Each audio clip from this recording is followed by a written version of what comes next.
2K21 on current gen, I don't think is going to be anything different from 2K20. Listen, I understand that I have every option to not purchase the game and move forward, but the fact remains that I really enjoy online basketball, and I think 2K is the best option to play online basketball. That's a fact. We know this. Do I want it to get better as a consumer? Do I not want the same product over and over as a consumer? Yes!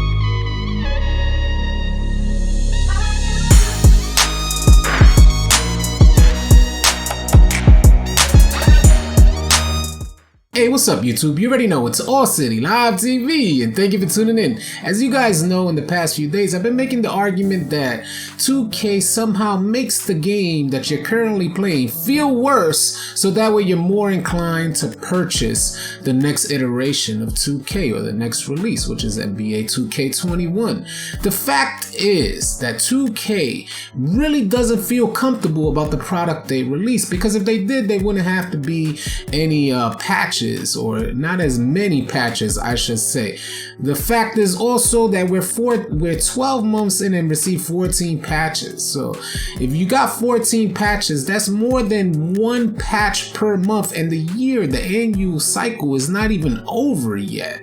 So more than a patch a month for NBA 2K20 is unacceptable. To say the least, it is unacceptable, but it is what it is. We become accustomed to receiving patches on our 2K release. And as a consumer, I don't think it's right for us to become accustomed to purchasing a product that's not fully complete. If 2K felt confident in the product that they released, they wouldn't necessarily need to patch the game. That's point blank, period. I feel that if somebody releases a product, it should be ready to go. But 2K, they somehow get celebrities to advertise their game. They somehow get NBA basketball players to mocap the game. They somehow get other celebrities or well-known figures to get face scanned into the game. So a lot of effort is made into promoting an unfinished product, and then it's released to us as something new.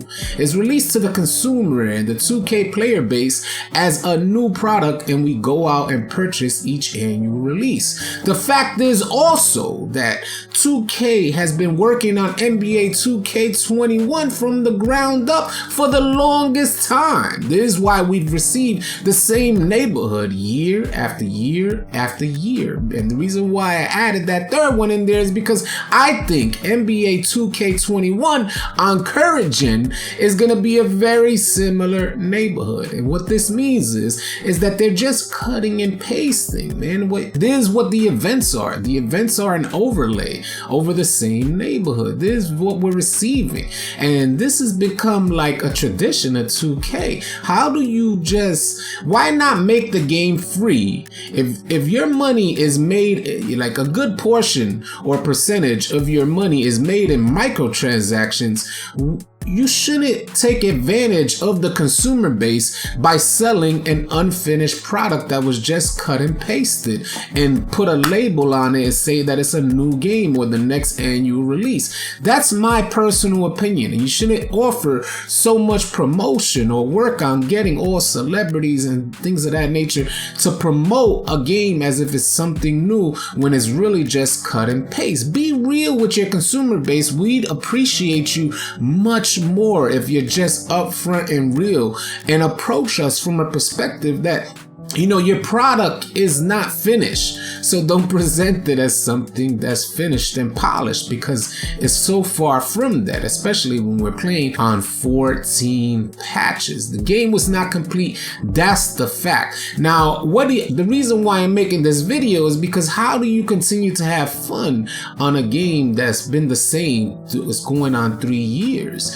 And my solution for you guys is you need multiple players. Although I don't like the idea of investing VC to gain multiple players, there are ways around it, because like for me, as long as you got a good community to run with, your community will help develop a new player of yours. And if you're looking for a community to run with, players that you need to help you develop some new players that you got out there, consider joining our Discord, because we have over 2,000 members, 2,000 players in Discord. There's a mentorship program. There's all sorts of things going on in Discord. We also have we do drafts, and we have a City Circus Summer League that's starting back up again. We just finished the first Summer League, and we're going into the second one. And the reason why I'm saying it's so important to find players to run with, so you don't have to waste your IRL money trying to develop a player, because if you go out there and take a brand new player and try to run with randoms, it's going to be a complete nightmare. You're not going to be able to get your badges up or your attributes up. So I think it's really important to switch players. And the reason why I'm saying this is because 2 days ago, I had so much trouble enjoying myself playing the game. And I was running with my fairly new playmaking shot creator. By the way, that build is super fun to play with most of the time. But on any given day, 2K could kind of just make that player feel like it's the worst player in the world. And that's what I experienced a couple days ago. So yesterday I switched it up and I brought out my two-way slashing playmaker, one of the first builds that I made on 2K20. It was actually the second one that I made on NBA 2K20. And the reason why I put him on the shelf is because, he just stopped. It felt like he stopped dunking. He wasn't able to dunk anymore. He wasn't able to shoot anymore. And as I gradually played more and more with that player, my player gradually got worse. So I had to put him on the shelf, create a new player. And it's the same process, rinse and repeat, same process over and over. Whenever you make a new player, you build them up, you play for a while, you have some fun, and then things just go drastically wrong with the player. Then you put him on the shelf and you bring him back out one day, and all of a sudden he's playing amazing for that one day. So yesterday was the one day that I brought on my two-way slashing playmaker, and he was playing absolutely amazing. I'm gonna have some clips playing off in the background here while I continue talking, because I had such a good time playing with my two-way slashing playmaker. But it's not always the case. I gotta tell you guys about this, because you somehow stay stuck on a player and you're limited. It's like you're handcuffed, man. You can't do anything. 2K is holding you back. And I hate to say it and blame 2K. There's not a blame game. It's just I played the game for so many years that these feelings are, they're feeling like they're fact. And unfortunately, it's been the case consistently with new players and trying to stay on the same player, and you play like crap, man. You don't feel like you're playing to the best of your ability, especially considering how much you've built up your attributes and how many badges you've attained throughout your progress on a particular player. So you feel like your player is not meeting your expectations. I recommend to you guys that you switch players. Every so often, I don't know if it's with some type of algorithm that goes on with 2K that recognizes the player that you're consistently playing on and somehow matches that up with the amount of VC or money you spent on VC or microtransactions, and it just feels like 2K kind of lowers your sliders dependent on how many microtransactions you have made on any particular player or account. This is just what it feels like. I can't say, listen, these are not facts. I'm not going to sit here and say these are facts. I'm not going to try and manipulate you guys in any way. I could just say that I've grinded to legend.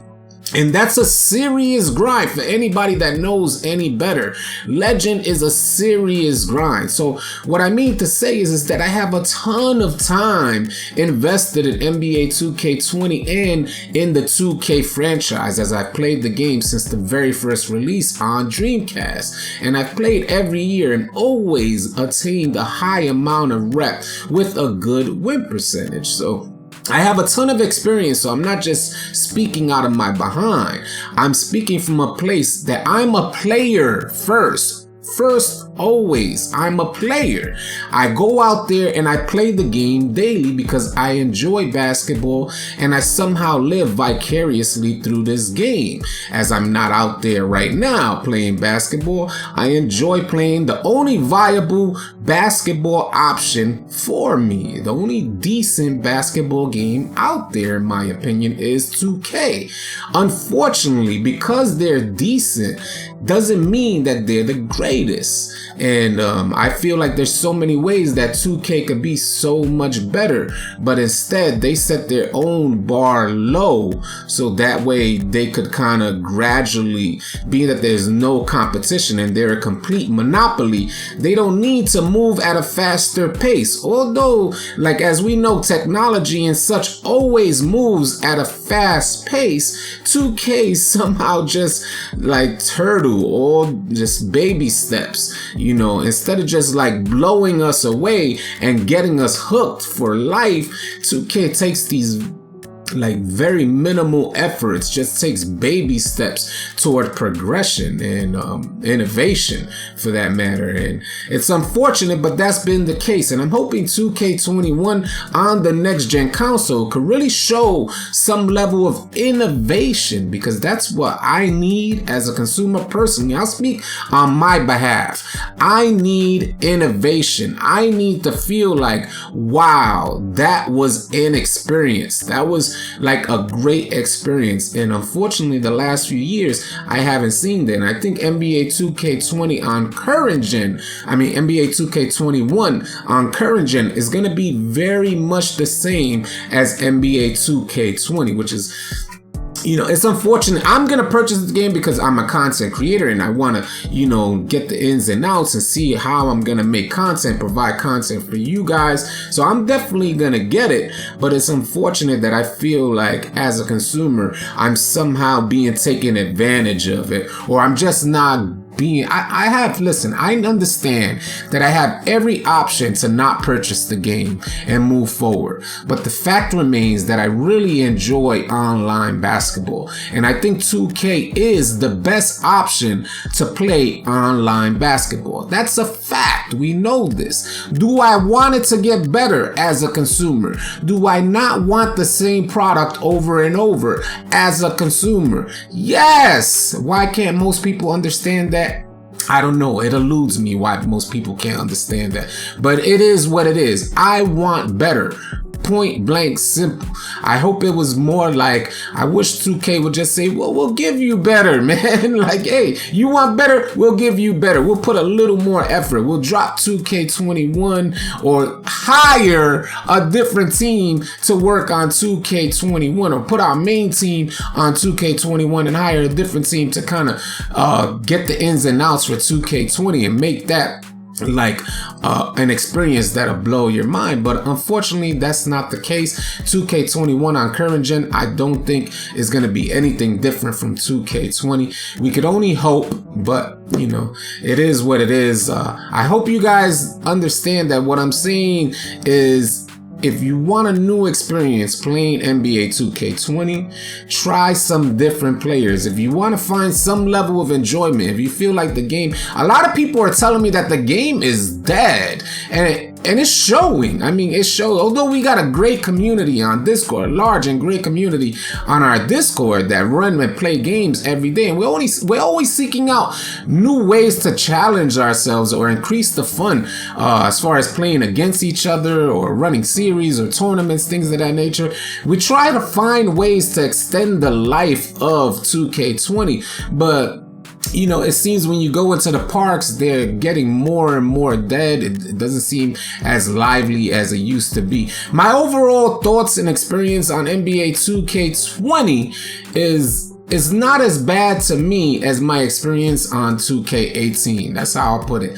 Not that that's a good thing or a bad thing. I just mean to say, I've played worse 2Ks. 2K20 was overall a fun experience. I enjoyed the player builder. I enjoyed a lot of things about 2K20, but there was a heightened level of frustration with these patches and never feeling like I had a full grasp on the game. And I hope that changes for NBA 2K21, especially on the next gen consoles. I hope you guys found this video helpful and or informative. If you're new to the channel, please consider subscribing to our channel, as we're gonna have a ton of NBA 2K20 content coming your way. I'll catch you guys on the next video.